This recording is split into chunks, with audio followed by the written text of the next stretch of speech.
کہا جاتا ہے کہ کسی علاقے میں قحط سالی پیدا ہو گئی۔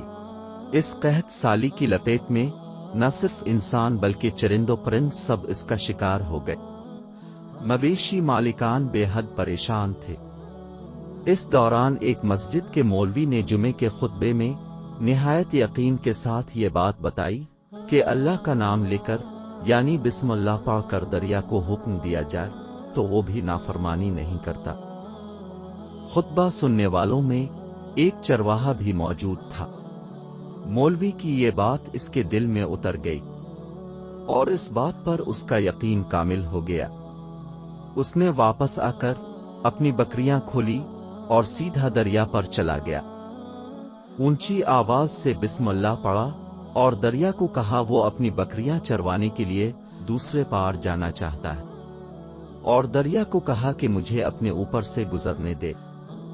یہ کہہ کر اس نے اپنی بکریوں کو لیا اور دریا پر چلتا ہوا دریا پار کر گیا۔ دریا کے دوسری طرف کا علاقہ گھاس سے بھرا پڑا ہوا تھا۔ درختوں کے پتے بھی سلامت تھے کیونکہ کسی کو یہاں تک آنے کی رسائی نہیں تھی۔ اس نے خوب اچھی طرح اپنی بکریوں کو سیر کروایا اور واپس چلا آیا۔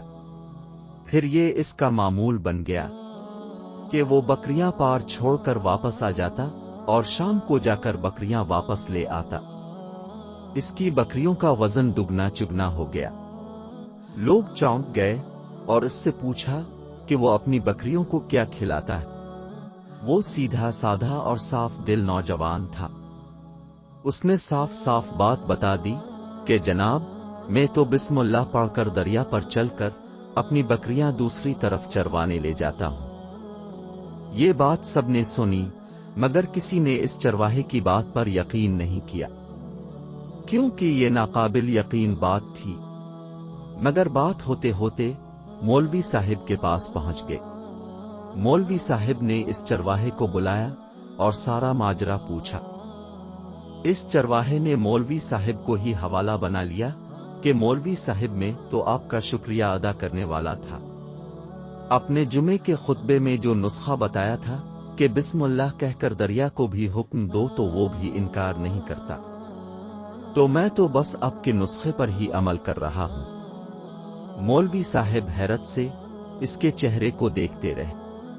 مولوی صاحب نے کہا، بھائی صاحب، ایسی باتیں تو ہم ہر جمعے میں کرتے ہیں، فقط ان کا مقصد لوگوں کا ایمان بنانا ہوتا ہے۔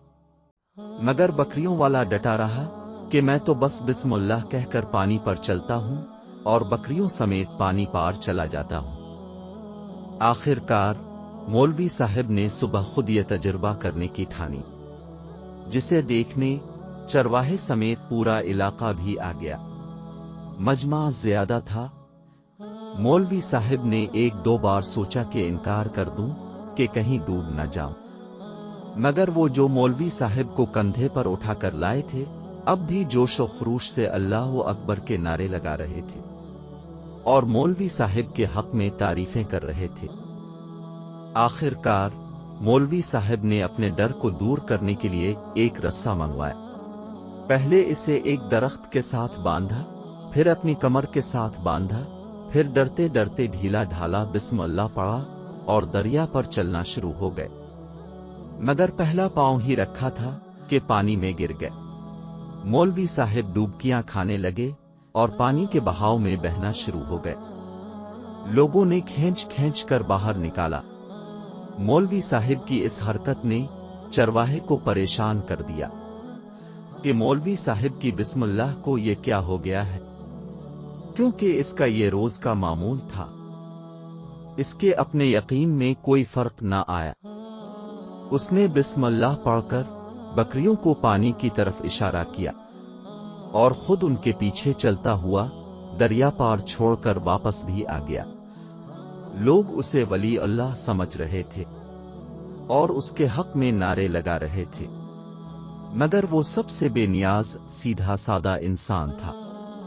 وہ مولوی صاحب کے پاس پہنچا اور کہا، مولوی صاحب، میں آپ کی بسم اللہ کی تعریف سے کافی پریشان تھا، مگر پانی پر چلتے ہوئے مجھے آپ کی بسم اللہ کی بیماری کا پتہ چل گیا۔